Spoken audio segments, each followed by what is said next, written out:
go. Oh, sorry. All right, everybody, welcome back to Cowboys and Cocktails. I'm Charlie Van. I am Raya. And so it's been a little bit, had a couple weeks off. Raya's been traveling the world and a little bit under the weather, but Yeah, we're back guys, now. don't get the flu. Yeah, don't. Please don't. We don't recommend. It's not fun. No, you know. but these 3 weeks that we've gotten, or at least I've gotten to sit back and relax and watch some football, we learned a lot about our team. Learned a lot. There was definitely some downs, but definitely there's been some ups lately. So let's dive right in. Yeah, let's start. Okay, so week 1 against the Bucks, we thought that game was going to be a little dirty. We had a feeling that the offense wouldn't click as planned. We knew the defense was going to show up, but unfortunately, we took a pretty big loss there, and I'm not just talking about the game.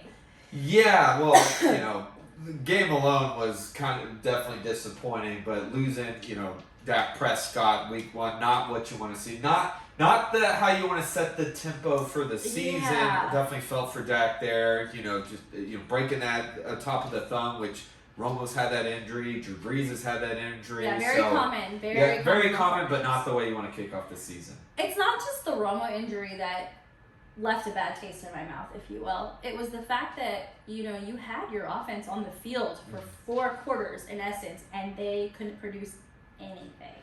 That was really scary to me. Yeah, I think it was definitely frustrated. How much of that was half of these guys not playing in preseason? Right. You got newer guys, you have younger guys, you got guys like Tyler Smith. Looking at that week around the league, there was a lot of people off sync. There was obviously some teams like the Bills, the Chiefs that obviously came and looked like nothing had ever happened. Yeah, what summer vacation? But majority of the teams, but still, that was concerning because not a way you want to start the season. Your offense, which last year you had one of the top offenses in the league. Yeah, we were one of the highest. And it looked like what happened, especially because we didn't make any big moves in the offseason. And we'll talk about this as we digest the other games, but I feel like we're just really trying to force CD Lamb as a wide receiver 1. It's like Gretchen trying to make fetch happen in Mean Girls. Like, it may not I don't be get that that, way. Okay. No, you're right. I think the force is there. Like, don't get me wrong. Obviously they drafted CD to be a potential to possibly be that number 1. Yeah. But I think a lot of the pressure there, obviously, without Michael Gallup, who's in that conversation as well. We'll see here soon. But yeah, there was a lot of force there, and there's just a lot of mistakes across, and it was hard. A lot too cutesy flash and play calling as well. Just bad dynamic. You know how I feel about Kellen Moore. Yeah, and we'll get into that. So on our last episode, we had a segment called Shot Takes. We each made predictions for that game. You predicted that Michael Parsons would have 3 sacks. 3 sacks. He had 2. Close. You were close. And I predicted a game-winning Brett Maher field goal, which is completely out of bounds. I think he made 1 field goal that game. Yeah, well, there was one field goal. We didn't even have a touchdown. I was going to say, we didn't run a play in the red zone that entire game. I think we were the only team not to score a touchdown. Yeah, in week super 1, embarrassing. So not great. You can understand the stress we felt after game 1. Yes. So, in honor of us missing our shot takes, I, from Italy, brought us some limoncello. Ooh. Have you ever had limoncello before? I have not. There's a first time for everything. So, this is one of typically, those. limoncello is supposed to be sipped, not shot. But if you know anything about me and my family, we were definitely doing shots of this. Why not, right? So looks like orange juice here. It's a lemon liqueur. Lemon liqueur. There we go. Here we go. Cheers to our terrible shot picks. There you go. Interesting. It's like syrupy. Yeah, definitely syrupy. It's a little thicker than the ones I was used to having when I was better over than there. NyQuil. Hey. Okay. So after week 1, we're both definitely not happy. Me, I didn't stay up for the game. I was planning on it, and then I had too much limoncello. I was at the game, so imagine being there all 4 quarters enduring that. Yeah. I woke up to the horrible score. I woke up to the Dak injury, so I was very upset. I flew home Saturday, we played the Bengals on Sunday. By then, I was already pretty much sick and dying, so I was watching the game from bed, and my expectations going into game 2 weren't very high at all. Yeah, I mean, going in against the Bengals, especially you're losing Dak Prescott, you're like, okay, what's now? It's the reigning AFC champ. Well, and not even just losing Dak Prescott, we even mentioned losing Jalen Kearse as well, Yes. who had breakout year last year just for this team. And so it's like, what is next? How are you? rebound? Yeah, and especially mentally, like, what are the adjustments? Because yes, Bengals didn't have a great first week 1, but then again, I'm just same thing. Like, they look off like everybody else, but they're gonna rebound. It's Joey Burrow, it's Joey B. Joe Cool. How are we gonna do it? We have Cooper Rush coming. Yes, he looked good last year against Minnesota. That's one game, and it's not the AFC championship. And he had way more weapons. Yeah, way more weapons. Minnesota last year. Way more weapons, and we also lost Conor McGregor. Conor McGregor. Yeah, Conor McGregor. That little shell is hidden. It has. Conor McGovern was out too, so I'm like, injuries on O-line. Oh, great. Yeah. So not what we need, but tell you what, boy, were we in for a surprise, a shock. The adjustments that needed to be made, which sometimes that's our biggest knock on this coaching staff, is not making those necessary adjustments. We did that. Yeah, we definitely did, and it was fun to watch. It was fun to watch our offense thrive, and that was Noah Brown's breakout game. I believe he had 99 yards, receiving yards. I felt like we weren't forcing things to CeeDee Lamb.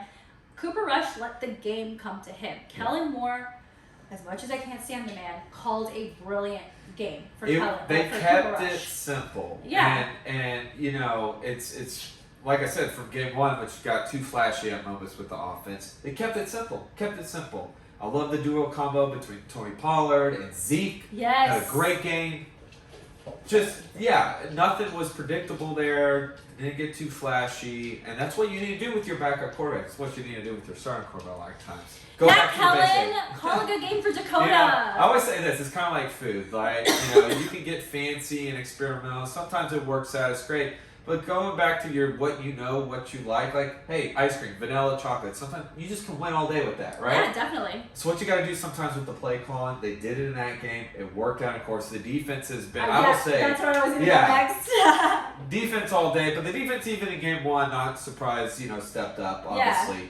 Yeah. But, I mean, man, are they clicking so much. So the thing that concerned me about game 2 was the fourth quarter. Yeah. I felt that our defense was on the field too much, that we relied too heavily on them, which was such a weird thing to say, by the way. Like, we're new to having a reliable defense, and I love it. I believe Des Bryant tweeted the other night, he added Tony Romo. Yeah. He's like, I wish we had this defense when we were playing. Well, and I say this over and over, complimentary football, right? Shots! But it's true. Yes, it is. And I think in the end there was probably some tiredness there. But at the same time, I'm going to give credit to our offense in that game because they really did show up.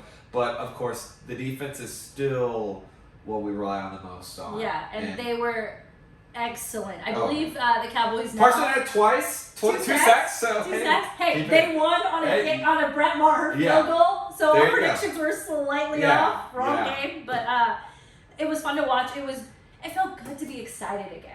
Very much so. Like I said, my expectations going to that game were not high. The bar was on the floor, and it was fun to be sitting on the edge of my seat, chewing up my nails, and are we making this 50-yard field goal or what? Are we about to win this game? So I felt really good after that game. Well, and once again, kudos to the coaching staff and Mike McCarthy because, like we said just a second ago, this could have been really bad, just the morale, the mental, but making those adjustments, especially with a backup quarterback, and making it work, and also with a backup on the O-line, and just all the several missing pieces, and just like you said, I think it's just being able to get your team back on track. Hey, that's one down. We play game to game, and so that's what the Cowboys have been doing, and they're doing it well right now. Yeah, it's great. So we come off that win to Cincinnati. It's Giants week. Go to New York. Monday Night Football in New York City.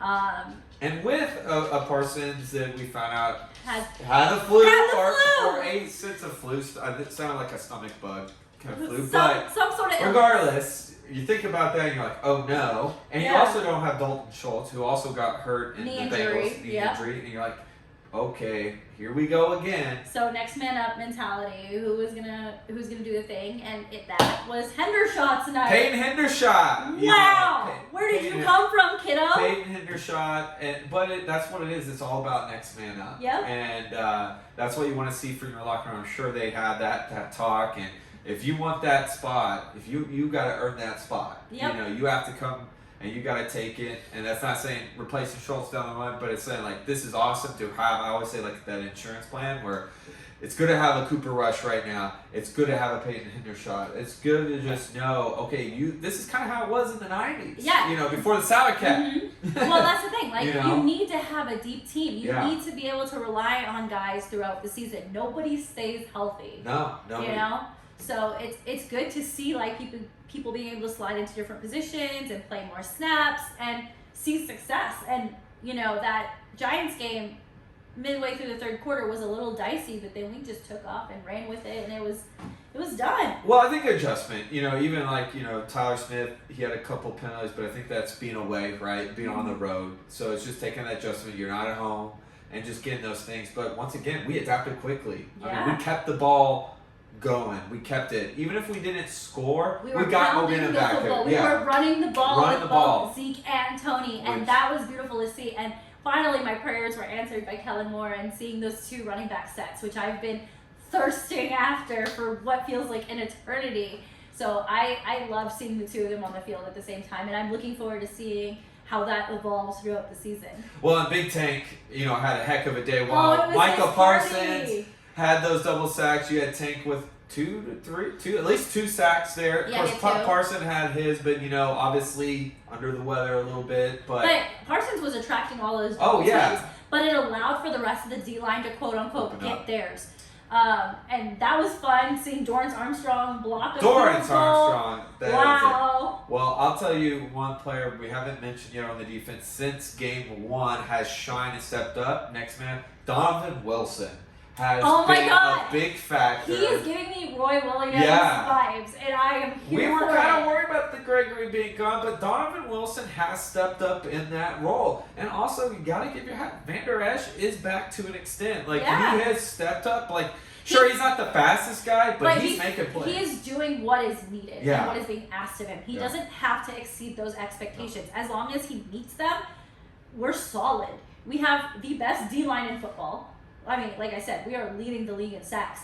I believe at this time last year we had less than 10 sacks. I want to say it was 7 or 8. Well, and now we have 13. I think a big thing with that, not having Nelville Gallimore on that line too hurt last year, just that injury, missing the time, and like what you've seen from his college highlights, what he's able, he is there. You don't hear his name a lot, but believe me, he's making an impact. I'm telling you, all 4 Tank of is those there, guys like, are loud. They're making a ruckus, and I am here for it. It is a great feeling, and I mean Anthony Brown had a good game on Yeah, you on day. hate that man, but I love I him. don't hate it. It's just, I think sometimes he does blow his cover, and I think quarterbacks underestimate at times or take him. But when he's on, and that's that consistency. But you can say the same too about Trayvon Diggs a lot of times. So, I was gonna go there next. Yeah. But it's as long as our cornerbacks stay consistent, I think that's going to be a huge thing. But they were in sync on Monday night. Yeah, they did a great job. They shut down all of New York's top receivers. So I'm really curious to see how they're going to do against Scary Terry and Curtis Samuels next week. But before we jump into week 4, you and I did unofficial shot takes before the game. So we went out for Monday Night Football together because obviously we hadn't seen each other in 2 weeks. And what was your shot take again? My shot was 2 sacks by Micah Parsons. He got 1.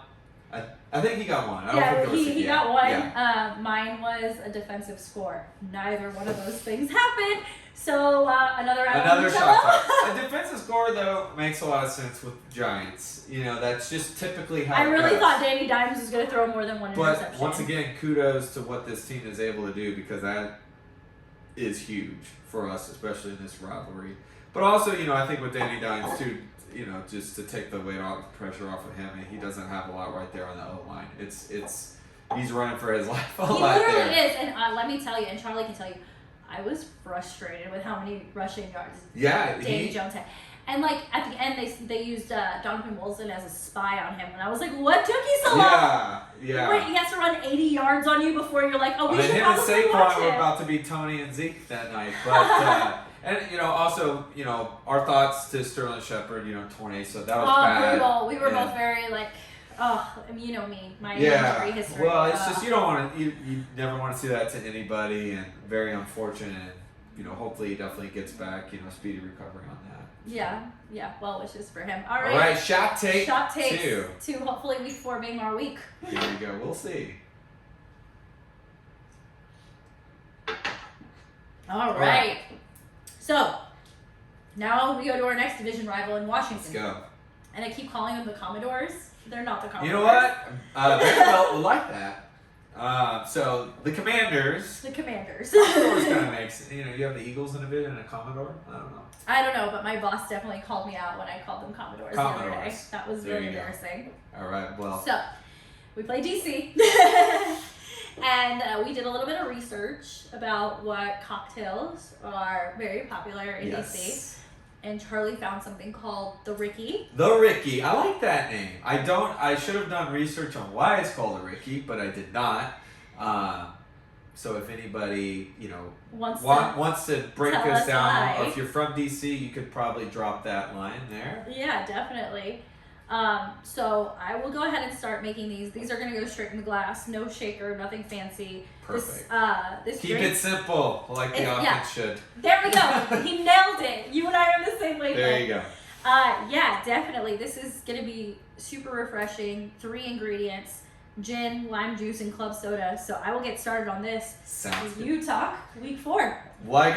So week 4, Washington Commanders, Dallas Cowboys. It's here. It's in Dallas. So, I mean, obviously the Commanders have been less than desirable. It was going to be interesting to see what Wentz could do with this team coming in, and it hasn't been much. It hasn't been pretty at all for the Commanders. But I will say this with the Cowboys, obviously on the matchup you look, this should be winnable, but you mentioned Scary Terry, and sometimes these are the trap games. With that being said, I think this is a perfect matchup for our defense. You should have a healthier Micah Parsons back on the field there. I think as long as this O-line, obviously holds up, which it has been doing, even in week 1 for the most part, I feel like still pretty good. This is a favorable matchup.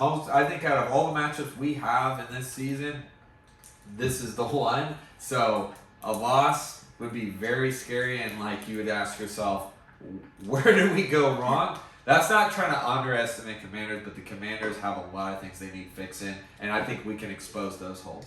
So I found out this week that there was a trade on the table for Jimmy G. For Jimmy G. So Commanders fans, I'm sorry. I know you're scratching your head. You're like, why not? And I'm going to be honest, I'm glad that trade did not happen because I do not want to play Jimmy G. Granted, though, I still nothing against Scary Terry. I still think they need a little bit more weapons to be really that scary of a team, but that could still happen, here in the near future. And a Jimmy G coming to Commanders, not out of the question at some point. We'll see what happens with the Niners storyline and where Jimmy G. Okay, and we can get into that later, but that's so crazy that he ended up staying and they cut him. Well, and I think obviously for the best, if I'm a Niners fan, and I, not to side topic, but probably should have never been a conversation at first to begin with. He took you to the NFC Championship twice, to Super Bowl once.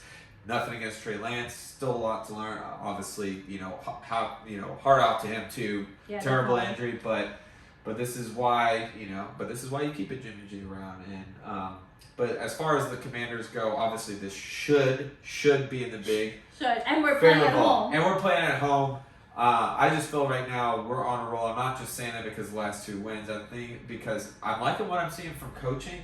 Yes. And this team seems to be having fun and vibing. Yes. I was going to say chemistry is really big right now. It's good to see everybody in a happy place. I felt like morale could have gone completely left after that Tampa Bay game, but these guys truly believe in themselves. And they're having fun.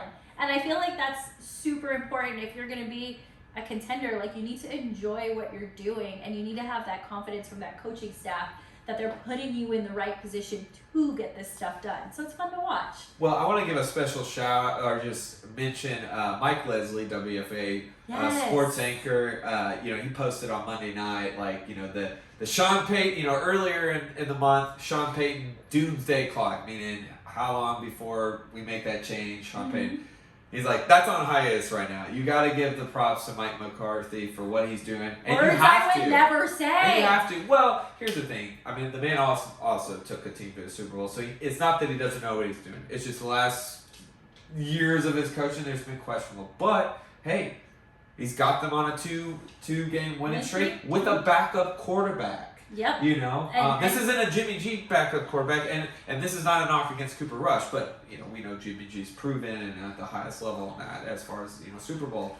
He has gotten this team to continue their steam, and that's awesome. And then I'm gonna shout out Kellen Moore against my better judgment. Oh. Pumpkin spice. It hurts. Yes, pumpkin spice. I keep calling him a basic bitch offensive coordinator because Kellen. I feel like he's very I predictable. like pumpkin spice, Kellen.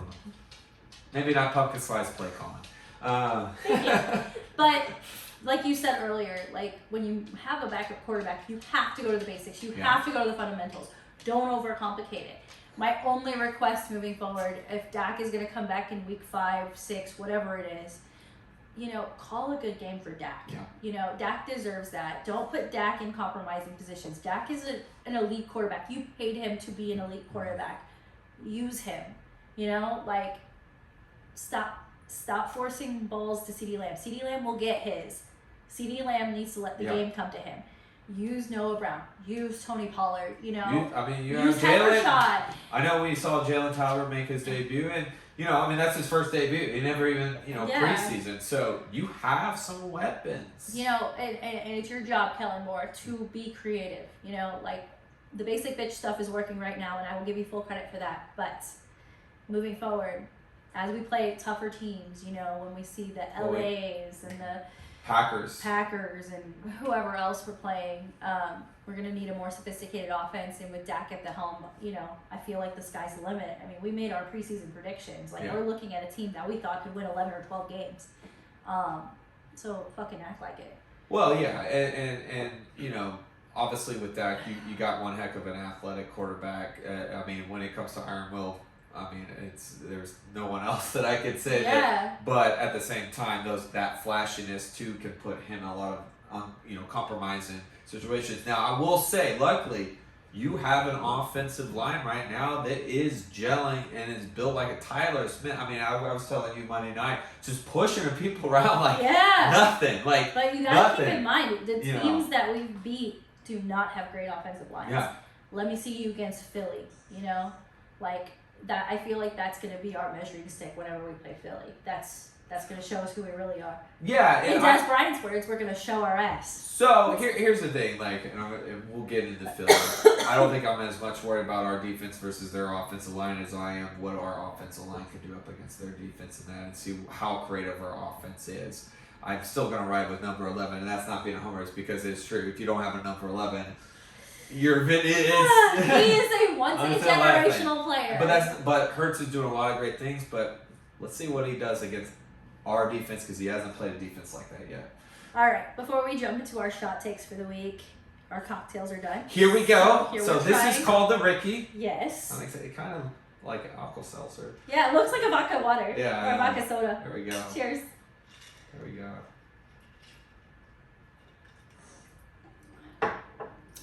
Yeah, pretty much. It's gin. Yeah, it's like a vodka soda with gin. Definitely a summer drink. Yeah, very refreshing. Anytime drink, but sitting on the porch. Yeah. Yeah. Washington, D.C., this is the basic bitch of cocktails. You can't really go, gin is gin, right? Yeah. You can't go too wrong, unless you completely hate gin. But what would you rate it on a scale of 1 to 10?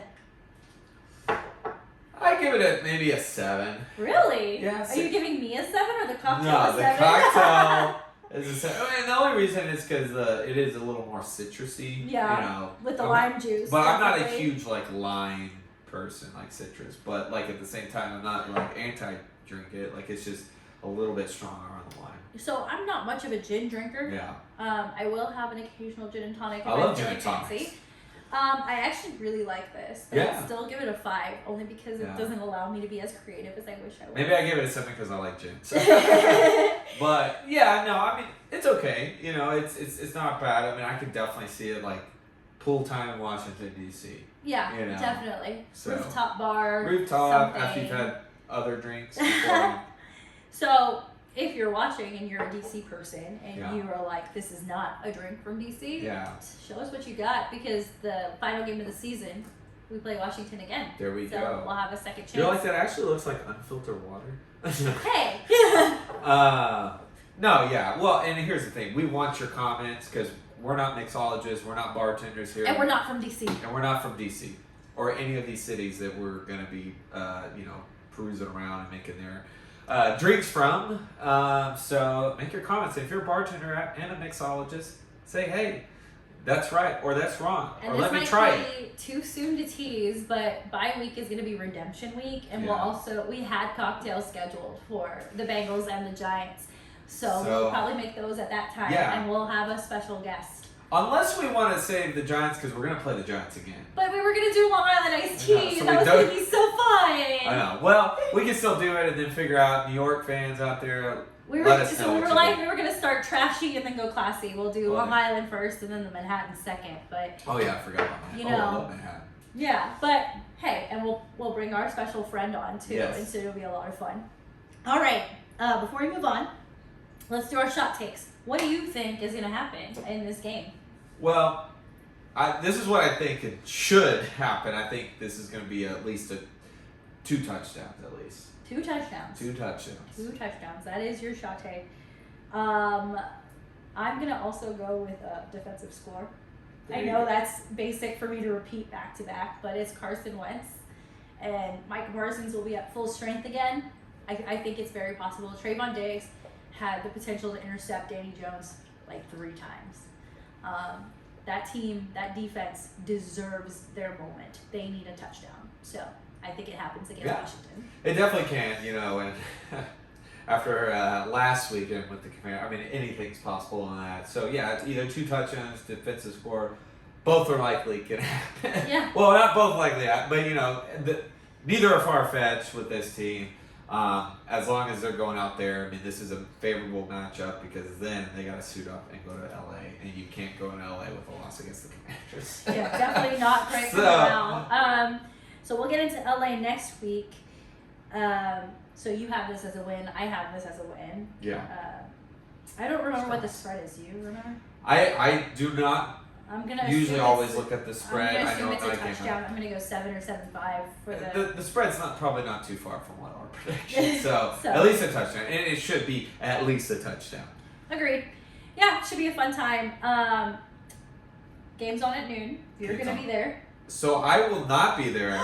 Yeah. So I got my days. So it's my goddaughter's 4th birthday. Actually, she turned 4 yesterday. Happy birthday, Eliana. Happy birthday. So Brian, my buddy, who also has helped produce on this, a lot of our segments, was like, yeah, no, it's Sunday, it's the Cowboy. Are you sure you can't? Because I'm like, I'll be at the birthday party. Yeah. My dad, though, will be at the game. They did a feature on your dad. They did. Charlie Van Sr. has never missed a home game since getting tickets in 1976. Oh my God. He's been married to the Cowboys longer than my mom. Oh so my there you God. go. So he will be there. Yes, no, I will be. Don't get me wrong, I'm probably checking my phone a little bit. See, but it is a new game. I will be at that party, but I think they'll be fun without me there. That's amazing. So as we move into week 4, I wrote down 3 matchups that I think are going to be a lot of fun, which you won't get to watch, but I will. I've got Bills and Ravens, who also play at noon, by the way. That game does not belong in the noon slot. Like, I'm really annoyed with NFL scheduling. There's a couple games over these last couple weeks while I'm watching Red Zone that I'm like, that should have been the primetime game. Bills, Dolphins.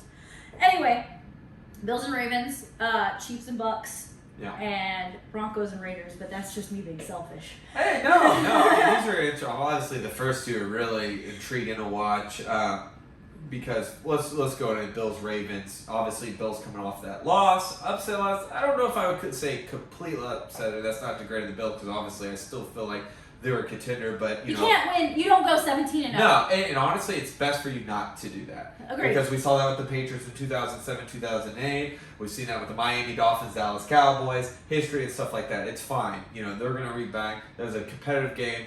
It was fun. The whole time, all I could think about was, oh my God, we get to watch this again. At minimum, one more time. They could potentially be in the playoffs. And that's the telling time. That is the telling time. But here's, with this matchup, how are the Bills going to obviously rebound just mentally? They have some injuries going on. You're playing against a Ravens team that is turning it up. You got Lamar Jackson, man. This is Lamar's time to shine. And it's again, unfortunate it's not prime time because he apparently doesn't do well in prime time. Well, so it'll be interesting to see. This is a good defense he's about to face. He is literally the fantasy point god right now. I would know. I have him. And his rushing, he can run all day. But he's completing passes. Yeah, he's completing passes. And that comes with maturity now, I think, too. And he's got a decent core of receivers. Yeah. Finally, he's making those guys look good. He's turning Devin Duvernay into a star. And you got one hell of a tight end, Mark Andrews. Oh, we love Mark Andrews. Yes. So, who do you got? Bills or Ravens? I haven't looked at the injury report yet for the Bills. Should have on the defense. Josh Allen's on the injury report, but he'll play. He'll play. I don't play spoiler here. I'm going to say the Ravens might upset. I know that's big. Why do you do this? I know that's big. And here's the thing. If there's injuries, here's the thing. And that's just because I feel like it could be maybe a 1 point. This could come down to Justin Tucker. And if you're going to have a kicker kick for you, it's Justin Tucker. Okay. So she's going to change it now because she thought the same thing. No, I thought it would be good for the Bills to be humbled a little bit. I still have them as my Super Bowl winners. Don't get me wrong. But yeah, I think the Ravens are going to do a great job of exposing that defense a little bit. And like you said, Justin Tucker. I think this is going to sound, in sports people like, well, why did you say it? I think the Ravens need this win more than the Bills need this win. I think the Bills have a lot better longevity. They're going to take this. Obviously they're baked up, so this doesn't hold against them. The Ravens, Lamar needs this. Yep. He needs this. He needs the confidence. Josh Allen has that proven. He's going to keep proving, and he's going to be a Super Bowl champion by the end of the year. Mark my words. It's the contract But situation. it's the contract. Lamar needs it. Now, Bills win, not surprised, but they are a little banged up. Lamar's hungry. Every game matters to that man. Yes. And so you don't just walk away from a $250 million contract. And I don't think he will. I think they'll sign him, but I think that this is the fire under him. Just listen to Harbaugh. He knows. They know. It's just money, agent. There's a lot on the table. Causes a little drama too, but Lamar's done talking about it. He's going to be about it, and I think this is the game. He's going to need this, and he's going to extra hard. And then after that, you won't see the Bills lose another game. Mark my words. Wow, that's cocky. Yeah. I wouldn't say that far, but good for you. You're lose them early, win them big. I agree. It's so they could, but with how the injuries have been going and everything this season, who knows? But I'm just saying, the likelihood of them going on a better streak than anybody is very high. All right. Okay. Chiefs and Bucks. Chiefs Bucks. I got Chiefs. Brady's O-line not there. Obviously we'll see. I think Mike will be back, but off suspension. But you still don't have Godwin, and I just feel, and I don't feel like Tampa's got a solid defense, but they didn't do as much against Tiger that I thought they would. I know because I had them on fantasy. I just don't think. Even what I saw in week 1 they had Godwin and they only won 19-3, one touchdown. Our defense did a great job. So, and I don't look at the Chiefs defense as stellar, but I feel like I can't see Mahomes losing 2 in a row like this, and I still think he has enough there with Travis Kelce, Juju, Clyde as well. Clyde Edwards-Helaire. Yeah. I actually chose to start Edwards-Helaire. And it's Mahomes too, and it's not against Brady. I just think, unfortunately, you have no O-line. It's so tough. You just see the frustration of Brady. Now, of course, would I be surprised if Brady finds some way? But that was against the Saints a week ago, not the Chiefs. Yeah, I went to this game last year, I was there. And at the time, Patrick Mahomes had Tyreek Hill. Tyreek Hill accounted for 256 receiving yards. Yeah. He does not have Tyreek Hill anymore. That Bucs defense is still good. I'm gonna play spoiler, and I'm gonna say the Bucks are gonna show us what they're really capable of, and they're gonna take out Mahomes. Mahomes showed a lot of weaknesses in the game last week. You lost to the Colts, bro. And you lost at the end of the game. You choked that game. You cannot be happy with yourself right now, and I think this is the perfect time for Brady and the Bucks to get on the track that they need to be on. Yeah, I mean, here's the thing. Regardless, I mean, I don't think the Chiefs are how they were a year ago. Oh, right? absolutely Losing not. Tyreek, that's a huge thing, and just in general, I mean, obviously they had a dominant game. Game 1, 2, they struggled with the Chargers. Had to come back in that. We got Roma here. What do you think? You think it's gonna be Chiefs, Bucks? But I'm gonna say this, and it's not being like a Bucks hater. Don't let a Bucks win think that the Bucks are gonna. There's just a lot of messiness right there compared. I feel like a Chiefs win, not too smart. I get it. It's Brady, but I saw just a lot of struggle there with the Packers. But it is the Packers. It is the Packers. I think the Packers defense is better than the Chiefs defense. Yeah, but I if anyone can probably expose that defense a little bit, I still think Mahomes can make a little bit more magic. It's gonna be interesting because it's not in. It's in Tampa. Yes, it's in Tampa. They didn't move it. So they didn't. Okay, so I know with the weather they were looking. My family's in Tampa. Yeah. They're all good. So yeah, I mean, it's gonna be interesting. It's an intriguing matchup always when you have Mahomes and Brady, but yeah, I think this game is gonna be really dirty. Yeah, and I think Tampa needs to rely heavily on Leonard Fournette. Yeah, I mean that is true. I think that's gonna be your guy, because even Julio I think is banged up. Right? Yes, Julio was out last week. Not surprising there. Nothing against Julio, but I mean, that's obviously some of the things that weighs with him. Yeah, definitely. So, I mean, it's going to be interesting. I don't think it's a bad pick to say the Bucks. I mean, obviously, but, we'll see. All right, last one, and this one is because I'm gross and I love the AFC West. Broncos and Raiders. Raiders, keep in mind, have yet to win a game. I got the Broncos. I mean, and here's the thing, because there's just a lot of bad coaching decisions on the Raiders right now. You brought in Adams, and what are you doing with him? Not a whole lot. Even though I hope Waller has a day, but he hasn't had a lot of magic going on because I'm feeling it. It's the limoncello. It's the limoncello for sure. But there's just a lot. I mean, look, I know that game Sunday night Broncos and Niners was less than desirable, but it's still Russell Wilson and Jerry Jeudy, Cortland Sutton. Compared to what this Raiders team is doing right now, it's not good. I don't see them getting a win against the Broncos. It may not be a high-scoring game. I actually see it being not too far removed from what we saw Sunday. But I think the Broncos get it done. I'm going to go against you, straight up. I think the Raiders finally get their first win. And I hope you're right. That game, Sunday night, was atrocious. It was. Actually hurt my feelings.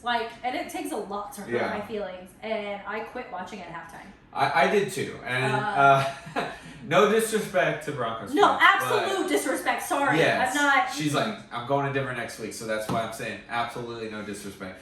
But it was bad. But with that being said, what I've seen from the Raiders so far have been extra bad.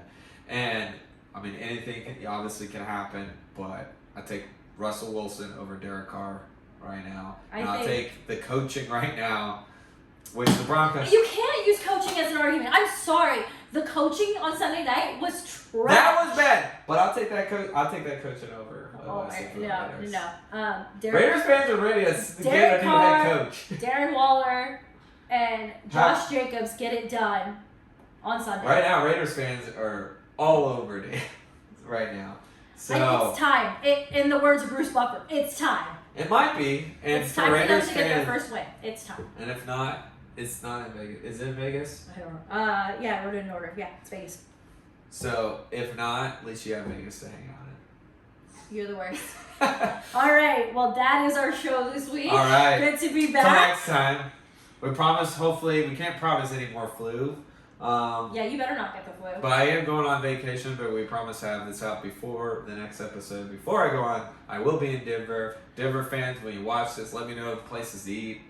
So here we go. Sounds good. Y'all have a good night.